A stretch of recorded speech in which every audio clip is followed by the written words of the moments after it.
ಗೆಳೆಯರೇ, ಮೀಡಿಯಾ ರಾಜ್ಯ ಯೂಟ್ಯೂಬ್ ಚಾನಲ್ಗೆ ಸ್ವಾಗತ ಸುಸ್ವಾಗತ. ಗೆಳೆಯರೇ, ಭಾರತ ಮತ್ತು ಪಾಕಿಸ್ತಾನ ಸಂಘರ್ಷದಲ್ಲಿ ಭಾರತದ ಏರ್ ಡಿಫೆನ್ಸ್ ಸಿಸ್ಟಮ್ಗಳು ಪ್ರಾಮುಖ್ಯತೆಯನ್ನು ವಹಿಸಿದೆ. ಆ ಏರ್ ಡಿಫೆನ್ಸ್ಗಳ ಬಗ್ಗೆ ಒಂದು ಸಣ್ಣ ಮಾಹಿತಿಯನ್ನು ನಿಮಗೆ ಹೇಳುತ್ತೇನೆ.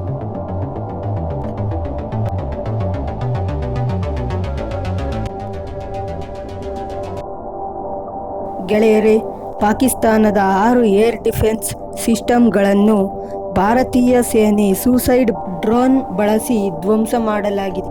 ಇದರ ಪ್ರತೀಕಾರಕ್ಕಾಗಿ ಬಂದ ಪಾಕಿಸ್ತಾನ ಕ್ಷಿಪಣಿ ದಾಳಿಯನ್ನು ನಡೆಸಿದರು.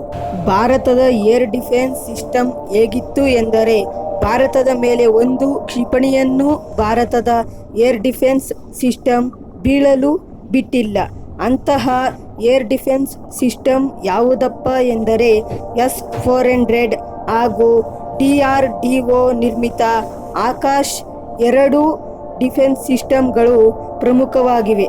ಪಾಕಿಸ್ತಾನದ ಕ್ಷಿಪಣಿಗಳನ್ನು ಹೊಡೆದು ನೆಲಕ್ಕೆ ಉರುಳಿಸಿತು.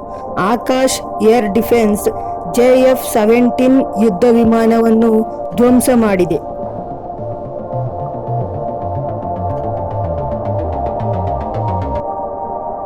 JF-17 ಯುದ್ಧ ವಿಮಾನ ಚೈನಾ ನಿರ್ಮಿತವಾಗಿದ್ದು, ಪಾಕಿಸ್ತಾನ ತನ್ನ ಮರ್ಯಾದೆ ಕಳೆದುಕೊಳ್ಳುವುದಲ್ಲದೆ ಚೈನಾದ ಮರ್ಯಾದೆಯನ್ನು ಕಳೆದು ಹಾಕಿದೆ ಮತ್ತು ನಿನ್ನೆ 9ನೇ ತಾರೀಕು 5ನೇ ತಿಂಗಳು 2025ರಂದು 24 ಸ್ಥಳಗಳಿಗೆ ಡ್ರೋನ್ ದಾಳಿಯನ್ನು ನಡೆಸಿತು.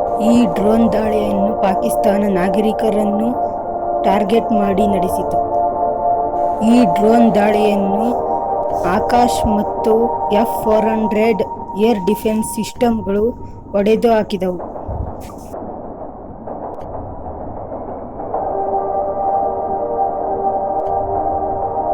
ಪಾಕಿಸ್ತಾನ ಟರ್ಕಿ ನಿರ್ಮಿತ ಡ್ರೋನ್ಗಳನ್ನು ಬಳಸಿತು ಮತ್ತು Akash air defence system 2 fighter ಜೆಟ್ಗಳನ್ನು ಹೊಡೆದು ನೆಲಕ್ಕುರುಳಿಸಿತು ಹಾಗೂ ಪಾಕಿಸ್ತಾನದ ನೂರ್ಖಾನ್ ಏರ್ ಬೇಸ್ ಸೇರಿದಂತೆ ಇನ್ನೂ 7 ಏರ್ ಬೇಸ್ಗಳನ್ನು ಭಾರತ ಧ್ವಂಸ ಮಾಡಿತು.